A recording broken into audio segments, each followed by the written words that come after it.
In my time as a delivery driver, I had seen a lot of strange things and had people try to tip me in some pretty weird ways. However, nothing compares to the time that a simple pizza delivery ended with me in the hospital with broken ribs and slight brain damage.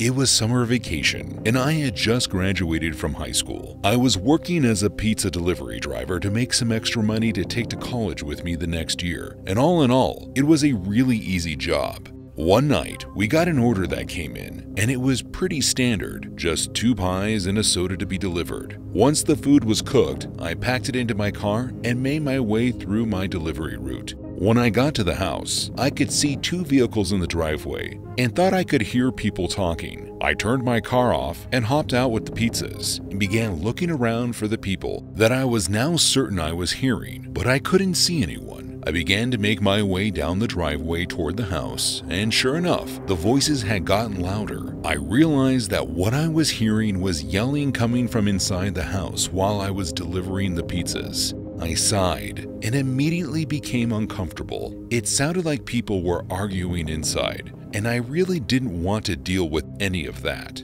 I got to the door and proceeded to knock, but no one answered at first. All I could hear was the sound of the 2 people arguing inside the house. I knocked again, but this time a bit louder, and I heard a man's voice call out from inside the house, "Who the hell is it?" But before I could answer, the front door swung open, and standing on the other side was a woman who appeared to have been crying. She looked at me and then called back into the house, "It's just the pizza guy."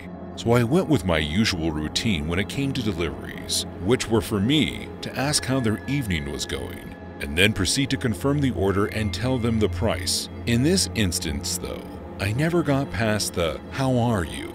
I asked the woman very casually, "How are we doing this evening?" before getting ready to read through the order, but before she could reply, I once again heard the man yelling from inside the house, "What did he ask you?" I heard him ask as the man walked to the door and pushed the woman out of the way. Standing before me now was a man who was about a half a foot taller than me, and you could smell the smell of alcohol coming off of him from multiple feet away. I was frozen. I didn't know how to respond, but even if I did, I don't think he would have given me time to. "Do you know him?" he asked the woman as he glared at her and then at me. He began stepping out of the house toward me, and I couldn't think of anything to do other than to run away. I dropped the pizzas and turned to run down the steps and toward my car. But before I could make it there, I was tackled to the ground. I felt the wind get forced out of me as the man fell on top of me. He stood to his feet and began kicking me in the chest and stomping on my head over and over again. I could hear the woman screaming for him to stop before I passed out. I woke up in a hospital bed with the police and my parents by my side. They explained to me what had happened and that they had arrested the man for assault as well as domestic violence. After the woman called the police on him, I ended up with 3 broken ribs, a concussion, and all sorts of bruising. The rest of my summer was pretty much me, just recuperating in my house. Meanwhile, the man was eventually sentenced to 8 years in prison. One of the craziest experiences I ever had in my life came when I was 19 years old and delivering pizzas in the town where I grew up. As far as I could remember, nothing ever happened in that town. It was a small area and it felt like everyone knew each other. But after dropping off pizzas at a particular address, that perception all changed. You see, it was 2011, and as I remember, it was a fairly busy evening. So my boss was constantly calling me to let me know that we had more orders to be delivered. I didn't mind though, because those were usually decent nights for tips as well. So I just went about my business. The night came to an end for me though, when we received an order to an address that I had never actually gone to before. I pulled up to the house and could tell right away that whoever lived there didn't take care of it. The exterior of the home was practically falling apart, and the yard was vastly overgrown. It wasn't my job to judge though, so I simply grabbed the food and knocked on the door. Only a few seconds had passed before the door was answered by a slightly overweight man who had a receding hairline and large round glasses that made his eyes look huge. When he answered the door, he had an unusual smile on his face and didn't say anything. I told him the total, which was $22, and he handed me $30 before closing the door in my face without saying anything. I shrugged off his rude attitude and began walking to my car, happy that I had gotten an $8 tip. But when I looked back to the house, that feeling quickly faded. Looking toward the house, I noticed something in the upstairs window. It looked like a small piece of paper. I had to squint to read it, but once I could make it out, it was clear that the sign said "Help" on it. I looked at the window next to the sign, and I could see a child that looked like a young boy standing next to it and looking out toward me. I got back into my car and pulled my phone out to call the police as I tried not to take my eyes off the window. The police answered, and I began to explain the sign that I had seen and gave the dispatcher the address. All the while I was still looking at the kid. Then, all of a sudden, the child turned and dropped the sign as if they got caught. I asked the dispatcher to hurry, and they informed me that the police would be there in a few minutes. As I stayed on the phone with the dispatcher, I noticed the man was walking out of his house now and down his driveway toward my car. I told the woman on the phone about it, and she told me to stay calm and act like I wasn't on the phone. When the man got to my window, he leaned down and asked me what I was still doing on his property. I tried to come up with a lie and began to say that I was having trouble with my car, but he claimed that my car seemed fine. I began to get flustered, which was when he asked me why I was really there. I didn't know what to say to him, which was when he began to get frustrated and tried to open my car door. I managed to keep it closed and locked, while also closing the window all the way, but to my horror, the man had turned and picked up a large rock from his driveway. Before he could throw it at my window though, he was stopped as 4 police cars came flying down the road and into his driveway. The police began to question both of us, and I explained to them what I had seen in the window, which prompted them to enter the man's house, which he was not happy about. The officers found 3 children inside a room that had been padlocked shut from the outside.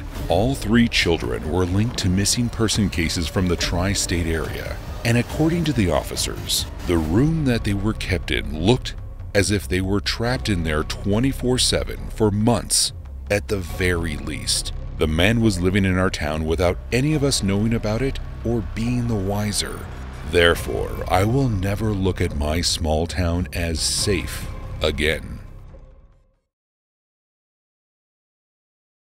As a delivery driver, it isn't too uncommon to drop food off at the same address multiple nights in a row, especially on holiday weekends or during the summer. However, after what happened 2 years ago, I certainly be wary if it continued to happen.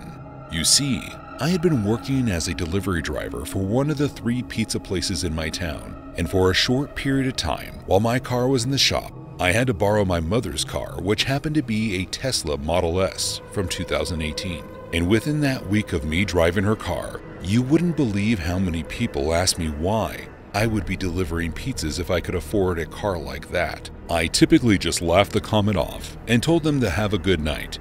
However, there was one residence that would not stop talking to me about it, and that's when things got strange. You see, the first night that an order had been placed from that address, I pulled into the driveway, and when I got to the door with the pizza, a man answered who appeared to be in his mid-20s. He commented on the car as he got his money together, and then he paid me, and I was on my way. The next night though, I noticed that around 7, we got an order from that same address, and I didn't think anything of it, so I just went to deliver their food. This time, when I pulled in though, I noticed 3 people were sitting on the porch, one of which was the man to who I delivered the pizza the previous evening. I got out of my car and began getting the pizza out of the passenger side, but before I could get them entirely out of the car, all 3 of the men on the porch approached me. They all started talking about how nice the car was and making jokes about how well I must be getting paid. I laughed it off and handed them their pizza, expecting to get paid and just be on my way. But this time, they had begun to make small talk with me, asking me how long I owned the car and if I lived in the area. At that point, I was getting a bit uncomfortable, especially since I could see 2 of the 3 guys looking into the car. That was when I decided to tell them that I needed to get back to work and got back into my car. As I was getting ready to pull away, I heard one of the men ask me what time I got off work, which I was not expecting. I was thrown off. I couldn't even think of a lie, so I told them I got off around 10 when we closed, and then I left. The entire rest of the night, I kept thinking about how odd it was for them to ask me all those personal questions, but I just brushed it off as people being friendly. The next day was when it all changed, and I found out why they were trying to be all chummy. You see, I was happy to see that address hadn't ordered anything that night. At least that's what I thought. However, around 9:30 p.m., we received a call for a single plain pizza to be delivered to the same address that I had gone to twice before. I didn't like the idea of going back there, but there was nothing I could do. They hadn't done anything wrong at that point aside from making me uncomfortable. But still, when I pulled into the driveway, I was prepared to have my ear talked off again. To my surprise though, when I got to the front door, the man answered and was very brief with his transaction. And as I was walking back to the Tesla, I was relieved. I began to make my way out of the driveway, and as I put my blinker on, I looked in my rearview mirror. I was confused. I could see in the driveway behind me, someone had started their car and was getting ready to pull out behind me. I tried to brush it off as nothing, but as I continued to make my way down the road, I couldn't help but feel like I was being followed. I decided to take a very convoluted route back to the pizzeria, one with a lot of unnecessary turns to throw off the person behind me, but it didn't work. That's when I knew for a fact that I was being followed. I called my boss and told him what was going on and that I was almost back to the restaurant. And when I got there, he ushered me inside and locked the door behind me. He and I both watched as the car that was following me parked at the gas station across the street and faced their car toward my job.